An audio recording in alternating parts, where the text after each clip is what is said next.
కొంచెం లావుగా ఉన్న బెడ్షీట్స్ని ఉతకలేము అలాగని చెప్పేసి వాషింగ్ మిషన్కి వేస్తే మిషన్ అయితే అస్సలు పట్టదనమాట. అందుకని చెప్పేసి ఈ ట్రిక్ని ఒకసారి ట్రై చేయండి. చాలా ఈజీగా వాష్ చేసుకోవచ్చు. ఒక కుక్కర్ మూత ఉంటే చాలు. ఆ మ్యాజిక్ ఏంటో చూడండి ఎలా వాష్ చేసుకోవచ్చు. అలాగే ఫ్రెండ్స్, దీని తర్వాత ఒక మంచి రెసిపీ అయితే చూపిస్తున్నాను. ఎగ్ కర్రీని కొంచెం డిఫరెంట్ టేస్ట్తో తినాలి అనిపిస్తే ఇలా ఒకసారి ట్రై చేసి చూడండి. చాలా ఈజీగా ఒక 10 నిమిషాల్లో చేసుకోవచ్చు. ఎగ్ పాలా కర్రీ అనమాట. ఎగ్ మలై కర్రీ అని కూడా అంటారు. Hi friends, welcome back to our channel. ఇంకా ఫస్ట్ టిప్ వచ్చేసి పచ్చి కొబ్బరి ఎక్కువ రోజులు ఫ్రెష్గా ఉండాలంటే ఈ ట్రిక్ని ట్రై చేయండి. మనమైతే ఫ్రిడ్జ్లో పెట్టేసుకుంటాం కదా, మినిమం ఒక 3 to 4 days తర్వాత అదేంటంటే ఒక బ్యాడ్ స్మెల్ వస్తుంది. అందులో నుంచి ఒక మాయిశ్చర్ లాగా మెత్తగా ఉండిపోతుంది. అందుకని చెప్పేసి ఈ ట్రిక్ని ట్రై చేయండి. చాలా బాగా వర్కౌట్ అవుతుంది అనమాట. ఇంట్లో అయితే ఇలాంటి ప్లాస్టిక్ కవర్స్ అయితే ఉంటాయి కదా, అందులో పెట్టేసుకోండి. ఎక్కడ కూడా గాలిపోకుండా విధంగా బిర్రగా కట్టేసుకోవాలన్నమాట. కావాలంటే దీనికి ముడి కూడా పెట్టేసుకోవచ్చు. ఇలా గట్టిగా పెట్టేసుకున్నారనుకోండి, మినిమం ఒక 2 months అయినా కూడా చాలా ఫ్రెష్గా ఉంటుందన్నమాట. అలాగే పాడవదు. ఎందుకంటే గాలిపోకుండా ఈ కవర్ని ఫుల్గా ముడి పెట్టేస్తాం కాబట్టి గాలి అనేది లోపలికి పోదు. అందుకని చెప్పేసి చాలా రోజుల వరకు కూడా చాలా ఫ్రెష్గా ఉంటుంది. అందుకని చెప్పేసి ఫ్రిడ్జ్లో పెట్టేసుకోండి, చాలా ఫ్రెష్గా ఉంటుందన్నమాట. అలాగే ఇంకొకటి ఏంటంటే, అసలే మా ఇంట్లో ఫ్రిడ్జే లేదు అనుకునే వాళ్ళకి ఈ ట్రిక్ అయితే చాలా బాగా యూజ్ అవుతుంది. ఫ్రిడ్జ్ లేనప్పుడు ఏం చేస్తారంటే, ఇలా కొబ్బరి చిప్ప ఉంటుంది కదా, అందులోకి కొద్దిగా సాల్ట్ని వేసేసుకోండి. సాల్ట్ వేసేసుకుని ఇదంతా కూడా బాగా స్ప్రెడ్ చేసుకోవాలన్నమాట. ఈ విధంగా అప్లై చేసేసుకున్న తర్వాత ఇప్పుడు ఏం చేస్తారంటే, దీన్ని ఎండలో పెట్టేసుకోవాలన్నమాట. ఎండలో పెట్టుకున్నారనుకోండి, ఒక 1 week అయినా కూడా చాలా ఫ్రెష్గా ఉంటుంది. ఈ టిప్ ఎలా అనిపించిందో ప్లీజ్ నచ్చితే మాత్రం ఒక లైక్ అయితే చేయండి. ఇంకా నెక్స్ట్ టిప్ వచ్చేసి, లైటర్ ఉంటుంది కదా, గ్యాస్ లైటర్. ఆ లైటర్ని మనం వంట చేసేటప్పుడు అదే చేతితో ముట్టుకుంటుంటాం. జిడ్డు అంతా పేరుకుని పోయి అదంతా నల్లగా అయిపోతుంది. నాదైతే ఇది కొంచెం బ్లాక్ కాబట్టి సరిపోయింది. అదే స్టీల్ది అయితే కనుక ఇంకా బాగా కనిపిస్తుంది కదా. అలాంటప్పుడు ఏం చేస్తారంటే, దీన్ని వాటర్లోకి వేసి కడిగితే ఏమవుతుందంటే అది సరిగ్గా పని చేయదు కదా. అలాంటప్పుడు ఈ ట్రిక్ను అయితే ఒకసారి ట్రై చేయండి. అందరి ఇళ్ళలో అయితే టూత్పేస్ట్ అయితే ఉంటుంది కదా, ఏ బ్రాండ్ టూత్పేస్ట్ అయినా పర్లేదు. అందులో నుంచి కొద్దిగా తీసుకోండి. తీసేసుకున్న తర్వాత దానికి బాగా అప్లై చేసుకోవాలన్నమాట. ఇలా అప్లై చేసుకుని బాగా స్ప్రెడ్ చేసేసుకోండి. ఈ విధంగా స్ప్రెడ్ చేసేసుకున్న తర్వాత ఏం చేస్తారంటే, ఇప్పుడు ఒక టిష్యూ పేపర్తో కానీ లేదా ఒక న్యూస్ పేపర్తో కానీ ఈ విధంగా తుడిచారనుకోండి, నీట్గా పోతుందన్నమాట. వాటర్ వేసి సోప్ వేసి కడిగే పని కూడా లేదు. చూసారా ఎంత నీట్గా అవుతుందో. చాలా ఈజీగా క్లీన్ చేసేసుకోవచ్చు అనమాట. ఇలా అప్పుడప్పుడు చేస్తూ ఉన్నారనుకోండి, జిడ్డు పట్టకుండా చాలా నీట్గా ఉంటుంది. చూసారా అప్పటికిప్పటికి ఎంత క్లీన్ అయిందో. చాలా బాగా వర్కౌట్ అవుతుందన్నమాట. నచ్చితే మాత్రం ఒకసారి ట్రై చేయండి. ఇంకా అలాగే ఇంకొకటి ఏంటంటే, మనం ఏం చేస్తామంటే, వంట చేసేటప్పుడు ఇలా లైటర్ని ఆన్ చేసేసి స్టవ్ మీదనో లేదా స్టవ్ కిందనో ఎక్కడో ఒక చోట పెట్టేస్తాం. మరి వంట చేసేటప్పుడు ఎక్కడుందా అని చెప్పేసి వెతుక్కుంటూనే ఉంటాం. అలాంటప్పుడు ఏం చేస్తారంటే, అలాంటి ప్రాబ్లం రాకుండా ఉండాలంటే వంట అయిపోయిన తర్వాత బర్నర్ ఉంటుంది కదా, బర్నర్ లోపల పెట్టేసేయండి. ఇంకొకటి ఏంటంటే, ఈ బర్నర్ అనేది వేడిగా ఉండొద్దు. చల్లారిన తర్వాత పెట్టేసుకోండి. వేడిగా ఉన్నప్పుడు పెట్టేసారనుకోండి, పైన ప్లాస్టిక్ కాబట్టి కాలిపోయే ఛాన్సెస్ ఉంటుంది. ఆరిపోయిన తర్వాత దాని లోపల పెట్టారనుకోండి, ఇంకొకసారి తీసుకోవడానికి చాలా ఈజీగా అనిపిస్తుంది.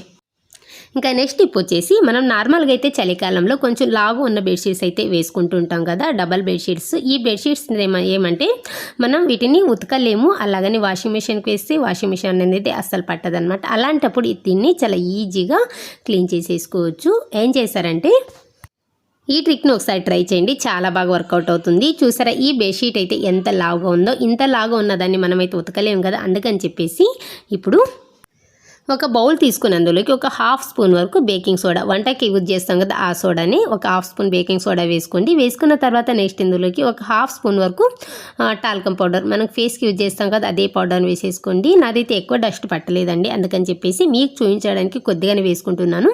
కొంచెం ఎక్కువ డస్ట్ అయిందనుకోండి, అలాంటప్పుడు ఏం చేస్తారంటే, 1 స్పూన్ వరకు బేకింగ్ సోడా, 1 స్పూన్ పౌడర్ వేసుకోండి, సరిపోతుంది. వేసుకున్న తర్వాత ఇదంతా కూడా ఒకసారి బాగా మిక్స్ చేసుకోవాలి. ఇలా మిక్స్ చేసేసుకున్న తర్వాత ఏం చేస్తారంటే, ఇప్పుడు ఒక టీ స్ట్రైనర్ అయితే తీసేసుకోండి. తీసుకున్న తర్వాత అందులోకి కొద్దిగా వేసేసుకోండి. చెప్పాను కదా నేను కొద్దిగానే మిక్స్ చేసుకున్నానని. కొంచెం డస్ట్ ఎక్కువ ఉందనుకోండి, క్వాంటిటీ అనేది కొంచెం పెంచుకోండి, సరిపోతుంది. వేసుకున్న తర్వాత ఇప్పుడు ఏం చేస్తారంటే, దీన్ని ఈ విధంగా స్ప్రెడ్ చేసుకోవాలన్నమాట. టీ స్ట్రైనర్లోకి వేసి ఇలా స్ప్రెడ్ చేసుకోవడం వల్ల అంతా కూడా ఈవెన్గా స్ప్రెడ్ అవుతుందన్నమాట. సో ఈ విధంగా బెడ్షీట్ మొత్తం ఇలా స్ప్రెడ్ చేసేసుకోవాలి. ఇలా స్ప్రెడ్ చేసేసుకున్న తర్వాత ఇప్పుడు ఏం చేస్తారంటే, ఇంకా ఏదైనా ఒక పాత సాక్స్ అయితే తీసేసుకోండి. పాత సాక్స్ తీసేసుకుని ఇలా చేయి పెట్టేసేయండి. పెట్టేసిన తర్వాత ఇప్పుడు దీన్ని ఈవెన్గా ఇలా తుడిచేసుకోవాలి. ఇలా తుడుచుకోవడం వల్ల ఏంటంటే పౌడర్ అయితే పోదు కానీ బేకింగ్ సోడా అనేది పోతుంది. ఇందులో బ్యాక్టీరియాస్ ఏమైనా ఉంటాయి కదా, ఆ బ్యాక్టీరియాస్కి ఈ బేకింగ్ సోడా అనేది చాలా చక్కగా పనిచేస్తుంది అనమాట. అందుకని చెప్పేసి బేకింగ్ సోడా యూజ్ చేశాను. పిల్లలు ఉన్న ఇంట్లో అయితే ఈ ప్రాబ్లమ్స్ అనేవి ఎక్కువ వస్తుంటాయి. ఆ పిల్లలు అయితే ఒక్కొక్కసారి కప్పుకున్న తర్వాత దాని మీదనే తొక్కుతూ ఉంటారు కదా, అందుకని చెప్పేసి పిల్లలు ఉన్న ఇంట్లో అయితే నెలకు ఒకసారైనా కంపల్సరీ వాష్ చేసుకోవాలి ఈ విధంగా. ఇంకొకటి ఏంటంటే ఈ చలికాలంలో అయితే కంపల్సరీ ఇలాంటి బెడ్షీట్లు అయితే యూజ్ చేస్తుంటాం కాబట్టి ఇలా అంతా కూడా తుడుచుకున్న తర్వాత నెక్స్ట్ స్టెప్ ఏంటంటే ఒక బౌల్ తీసుకోండి. తీసుకున్న తర్వాత అందులోకి కొద్దిగా వేడి నీళ్ళు వేసేసుకోండి. వేసేసుకున్న తర్వాత ఇప్పుడు ఇందులోకి ఒక షాంపూ అయితే వేసుకుంటున్నాను. నేనైతే ఒక క్లినిక్ ప్లస్ వేసుకుంటున్నాను. ఏ షాంపూ అయినా వేసుకోవచ్చు. వేసుకున్న తర్వాత ఇదంతా కలిసే విధంగా అంతా కూడా ఒకసారి బాగా మిక్స్ చేసేసుకోవాలి. సో ఈ విధంగా మిక్స్ చేసేసుకున్న తర్వాత ఇప్పుడు ఏదైనా ఒకటి క్లాత్ తీసుకోండి. కాటన్ క్లాత్ తీసుకోండి, లేదంటే బనియన్ క్లాత్ తీసుకోండి. ఏంటంటే వాటర్ పట్టే విధంగా ఉండాలన్నమాట. నేనైతే ఒక పాత బనియన్ అయితే తీసుకున్నాను. తీసుకున్న తర్వాత వాటర్లో వేసి ముంచాలి. ఇలా ముంచిన తర్వాత దీన్ని గట్టిగా పిండేసేయండి. ఇలా పిండేసిన తర్వాత ఇప్పుడు ఏం చేస్తారంటే కుక్కర్ మూత అయితే ఉంటుంది కదా, ఆ మూతను తీసుకుని ఆ బనియన్ లోపలైతే పెట్టేస్తున్నాను. ఇలా పెట్టేసిన తర్వాత ఏం చేస్తారంటే ఇప్పుడు దీన్ని క్లోజ్ చేసేసేయాలి. ఇలా క్లోజ్ చేసేసిన తర్వాత మీకు కావాలంటే దీనికి కొంచెం ఏమైనా రబ్బర్ బ్యాండ్ లాగా ఉన్నా కూడా వేసుకోవచ్చు. లేదంటే ఇలా హ్యాండిల్కి ఇలా చుట్టుకుని ఇలా చేత్తో పట్టుకున్నా కూడా కంఫర్టబుల్గానే ఉంటుందన్నమాట. ఈ విధంగా చేత్తో పట్టేసుకోండి. పట్టుకున్న తర్వాత ఇప్పుడు ఏం చేస్తారంటే ఈ బెడ్షీట్ని పరుచుకొని ఉంటాం కదా, ఈ బెడ్షీట్ మీద ఇదంతా కూడా ఈ విధంగా తుడుచుకోవాలన్నమాట. ఇలా తుడుచుకోవడం వల్ల ఏంటంటే ఇది కొంచెం తడిగా ఉంటుంది కాబట్టి, అది కాక కొంచెం బనియన్ క్లాత్ కదా, ఇందులో ఉన్న డస్ట్ అనేది దీనికి అతుక్కుంటుంది అనమాట. వాష్ చేసే పని కూడా ఉండదు. అందుకని చెప్పేసి ఇలాంటి బెడ్షీట్స్కి అయితే ఈ ట్రిక్ అయితే చాలా బాగా పనిచేస్తుంది. సో ఈ విధంగా బెడ్షీట్ అంతా కూడా బాగా తుడిచేసుకోవాలి. ఇలా అంతా కూడా బాగా తుడిచేసుకున్న తర్వాత ఇప్పుడు ఏం చేస్తారంటే దీన్ని ఎండ ఉంటే ఎండలో అయినా పెట్టేసుకోండి. లేదంటే నేనైతే మాకు ఎండ లేదనమాట, ఇక్కడ ఇలా ఫ్యాన్ గాలికి పెట్టేసుకున్నాను, బెడ్ మీద వేసేసి అనమాట. సో ఈ విధంగా ఇదంతా కూడా పూర్తిగా డ్రై అయిన తర్వాత ఆ తర్వాత ఫోల్డ్ చేసేసుకోండి. అంతే, చాలా ఈజీ కదా. అలాగే ఫ్రెండ్స్, ఒక చిన్న రిక్వెస్ట్, ఈ టిప్ యూస్ఫుల్ అనిపిస్తే మాత్రం ఒక లైక్ అయితే చేయండి. చాలా సింపుల్ అండ్ టేస్టీగా ఎగ్ కర్రీ చేయాలంటే ఈ ఎగ్ మలై కర్రీని ట్రై చేయండి. చాలా చాలా టేస్టీగా ఉంటుందన్నమాట. చాలా ఈజీగా కూడా చేసేసుకోవచ్చు.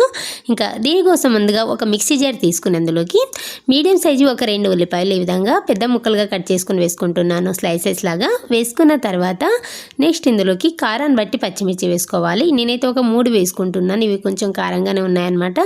వేసేసుకున్న తర్వాత దీన్ని మెత్తటి పేస్ట్ లాగా గ్రైండ్ చేసుకోవాలి. సో ఈ విధంగా ఫైన్ పేస్ట్ లాగా గ్రైండ్ చేసుకుని పక్కన పెట్టుకోండి.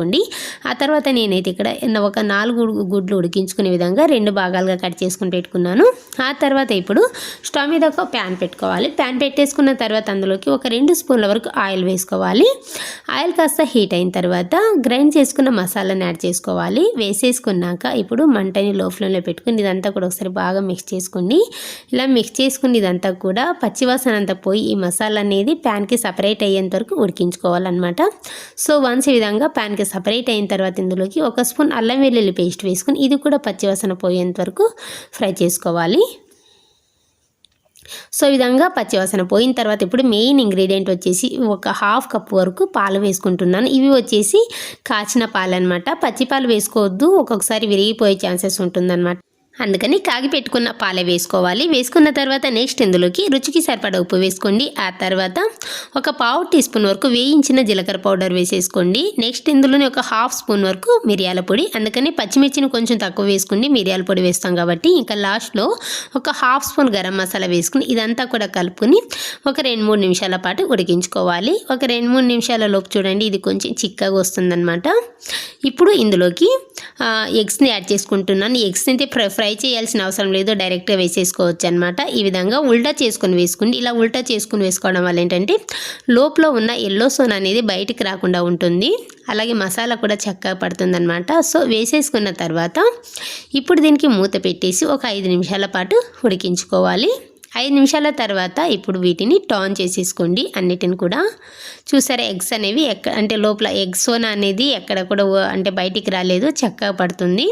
ఇప్పుడు దీనికి మూత పెట్టేసి మరో 5 నిమిషాల పాటు ఉడికించుకోండి. మసాలా అనేది చక్కగా పడుతుంది అనమాట. టోటల్గా ఒక 10 నిమిషాల పాటు ఉడికించుకోండి, సరిపోతుంది. ఇప్పుడు తీసేసి చూడండి గ్రేవీ కన్సిస్టెన్సీ అనేది ఇంకా కాస్త చిక్కగా ఉంది. ఇప్పుడు లాస్ట్లో ఇందులోకి సన్నగా తరిగిన కొత్తిమీర వేసేసుకోండి.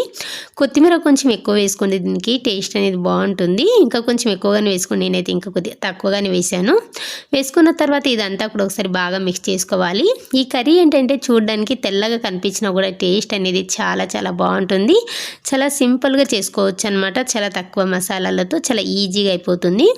ఇప్పుడు ఇదంతా కూడా ఒకసారి కలుపుకొని ఇప్పుడు స్టవ్ ఆఫ్ చేసేసి పక్కకు తీసేసుకుని చపాతీలో కానీ గీ రైస్ లేదా జీరా రైస్లోకి సర్వ్ చేసుకోండి. చాలా చాలా టేస్టీగా ఉంటుంది. నచ్చితే మాత్రం తప్పకుండా ఒకసారి ట్రై చేయండి. Thank you.